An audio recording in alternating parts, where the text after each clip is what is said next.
Consider supporting Archaeosoup on Patreon for as little as $1 per month. Link available in the video description. Thank you.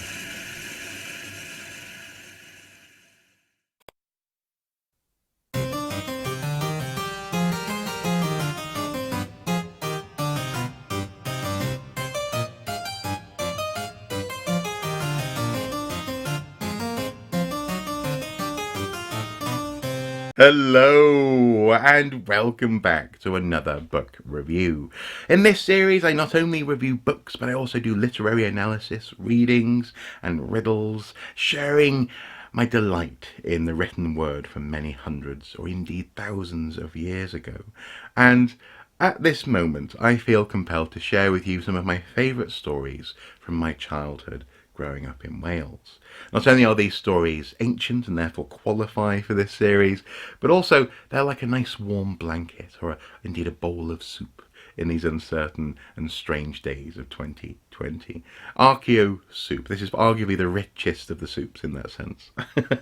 And today I want to continue my mission to share with you some Welsh tales and stories by diving into the story of the Red Dragon.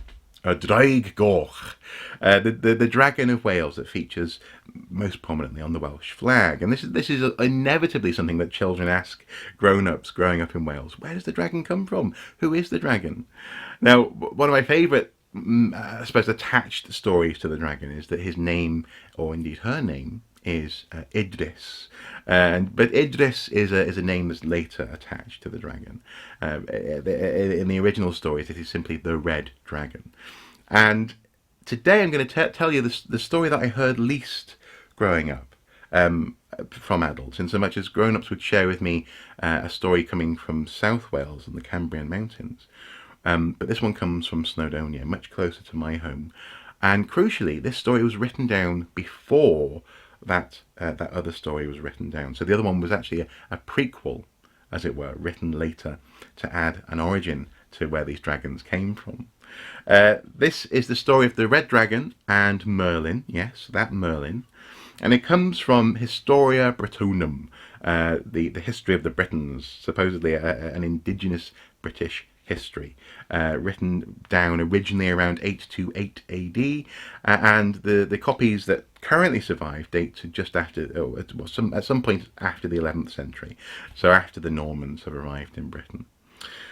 The same story is repeated in Geoffrey of Monmouth's History of the Kings of Britain, where the Red Dragon is also a prophecy of the coming of King Arthur. Arthur's father was Uther Pendragon. Pen in Welsh is head, so Uther the dragon's head. And so there's lots of symbolism going on. Merlin, Pendragon, the Red Dragon, King Arthur, and it's a lovely story. It's one that I delighted in as a child, and hopefully you will enjoy it too. The version I'm reading today comes from North Wales Folk Tales for Children by Fiona Collins, and this is actually chapter 1. This actually begins her book, her list of stories. 2 Dragons. There are many stories about the great wizard Merlin. This is but one. When Merlin was a boy, his name was Merlin ap Emrys, and he grew up in Caerfyrddin, which in English is called Carmarthen. Its Welsh name means Merlin's castle, but Merlin had no castle there. In fact, he scarcely had a proper home. His mother lived in a convent with holy women who prayed all day and were not interested in children. And he had no father. Some people said his father was an evil spirit. Others said it was a benign, kind, good spirit. But Merlin didn't know, and if his mother knew, she certainly wasn't telling. Merlin was no ordinary boy, nor indeed a very happy one. Unkind people sometimes bully people who seem a bit different, and Merlin was very different. So he was often lonely and sad. Although Merlin was still only young, he already had magic powers. So on the day that something strange began to happen, he knew just what to do. Some boys were playing with a ball on the grass outside the city gate, and Merlin wanted to join in. But the boys wouldn't let him. They shouted, "Go away, Merlin! You can't play with us. You haven't got a father. Go away!" A bit mean, isn't it? Merlin knew it was no use arguing with them. He turned and went back to the city gate, back towards the convent where he lived with his mother and the Silent Sisters. But he hadn't walked far when he realized he was not alone. Someone was following him, staying in the shadows, keeping him in sight, but keeping out of his sight. Merlin knew by his magic that this was a king's messenger, and that the king had sent the messenger to find a boy who never had a father. He knew why the king wanted such a boy, and he knew that he was indeed the boy the king was seeking. So he wasn't afraid. He let the messenger follow him to the gate of the convent. When the gatekeeper saw Merlin's face through the bars on her window, she opened the little door in the gate and let him in. But she stopped the man who followed him, as Merlin knew she would. "Strangers may not enter this house," she said. "Lady, I am on a king's quest, and I carry a king's ring to prove it."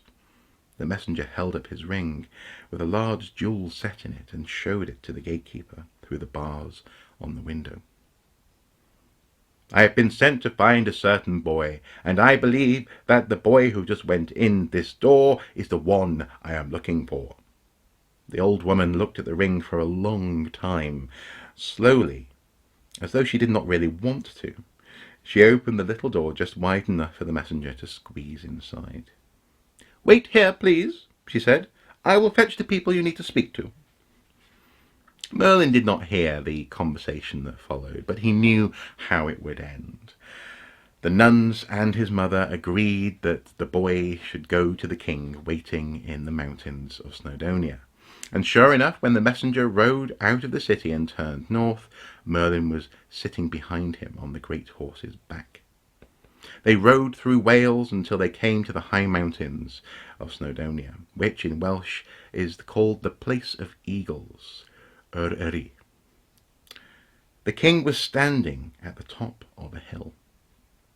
All around him were the ruins of a tower. Tools were scattered, stones had been shattered, the wood had clattered to the ground, and behind him stood 7 wise men. They looked frightened. Day after day the king had asked them, "Why does my tower keep falling down?" The wise men did not know. But if you are a king's wise man, you cannot tell him, "I don't know." He won't be very pleased. So the 7 not very wise men had made up an answer to his question. "Your Majesty, you must find a boy who never had a father, and you must kill him and bury his bones where you want to build your tower. Then your tower will stay strong and it will not fall down." They didn't know if this was the right answer to his question. They didn't care if it was the right answer. They thought it would be impossible for the king to find a boy who had never had a father, so he would never know whether they were right or wrong. But here was the messenger, and with him was a boy who indeed had never had a father. No wonder they looked frightened. One person who didn't look frightened was Merlin.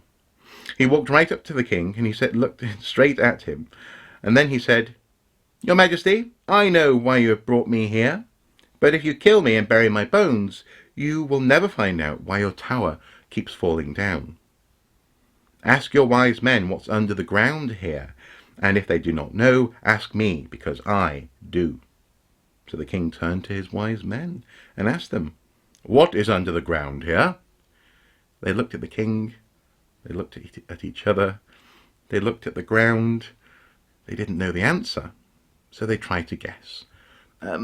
"Earth, your Majesty? Stones, worms, perhaps." The king looked at Merlin. Merlin shook his head. "Your Majesty," he said, "just where you want to build your tower, there is an underground lake. If you don't believe me, tell your workers to dig just here, and you will see if I am right." The king's workers started to dig. It wasn't long until their spades broke through the roof of a cave, and in it there was an underground lake. Merlin spoke to the king. "Your Majesty, Ask your wise men what is under the lake. If they do not know, ask me, because I do." So the king turned to his wise men and asked them, "What is under the lake?" They looked at the king, they looked at each other, they looked into the lake. They didn't know the answer, so they tried to guess. "Mud, your majesty. Weeds, possibly some fish." The king looked at Merlin, and Merlin shook his head. "Your majesty," he said, "under the lake there is a great flat stone. If you don't believe me, tell your workers to drain the water out of the lake. You will see if I am right." The king's workers started to drain the water from the lake, and before long the water had gone, and in the middle of the mud they saw a great grey stone. Merlin spoke to the king. "Your majesty, ask your wise men what is under the stone, and if they do not know, ask me, because I do." So the king turned to his wise men and asked them, "What is under this stone?" They looked at the king, they looked at each other, and they looked to the stone. They didn't know the answer. They just shook their heads. The king turned to Merlin. "Your majesty," he said, "under the stone 2 dragons are lying curled up fast asleep. All day they sleep, but at night they wake and then they fight. The reverberations of their battle is what destroys your tower each night. If you don't believe me, tell your workers to lift the stone. You will see if I am right." They lifted the stone out of the mud and found 2 small sleeping dragons curled up like piglets. One was red and the other was white. When the stone was moved and the light shone on them, they woke up. They opened their eyes, turned their heads, saw each other, and then their eyes flashed, their teeth gnashed, and their claws crashed. They spread their wings and rose up out of the hole in the ground. And as they flew, they grew until they were huge, fiery shapes above the heads of the king and his wise men and his workers. They all crouched down in fear. Only Merlin stood tall, watching the dragons as they began to fight, turning and whirling and wheeling in the air, tearing with claws and blasting fire from their jaws. Merlin shouted out, "Watch these dragons and you will learn about the future." The red dragon is the dragon of Wales, and the white dragon is the dragon of our enemies. They are fighting, and we will have to fight too. Sometimes it will be as though the red dragon is winning, and sometimes the white dragon will be stronger. But even if the red dragon is wounded, she will not die. Look now, and you will see if I am right. They all turned their faces up to the sky and watched the fight. Just as Merlin had said, sometimes the red dragon seemed to be winning, sometimes the white. The flames and the smoke and the noise were terrible. Then the white dragon gave a great slash with its claws, and the red one seemed to fall out of the sky. The white dragon spread its wings, roared, and flew away. Everyone looked for the red dragon, and it was nowhere to be seen. Merlin spoke again. "The red dragon is not dead, but she is wounded.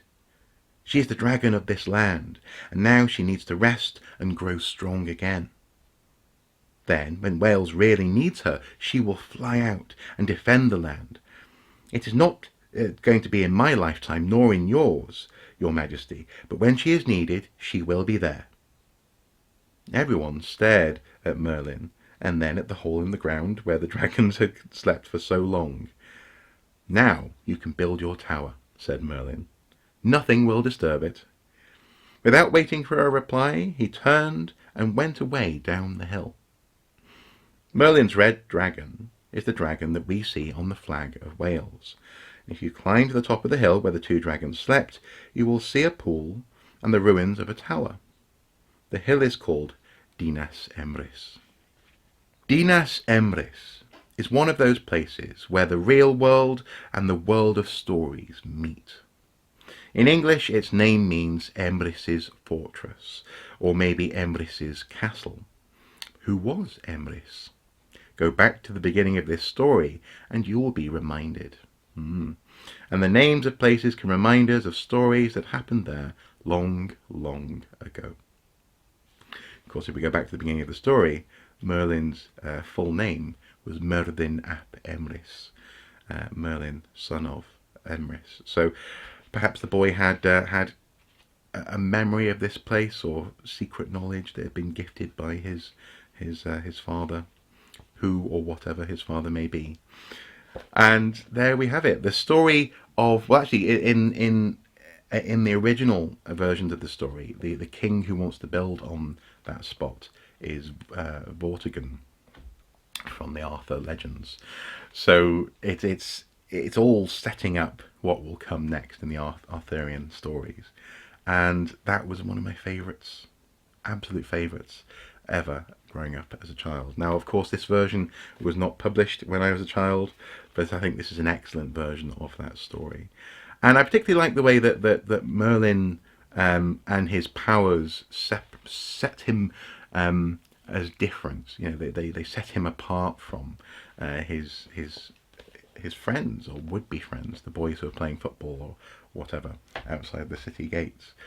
He's a character who I sort of related to as a child, because I was always a slightly old soul, you know, a slightly old man's head on a boy's shoulders. So sometimes I would feel a bit like Merlin in this tale, and I love it.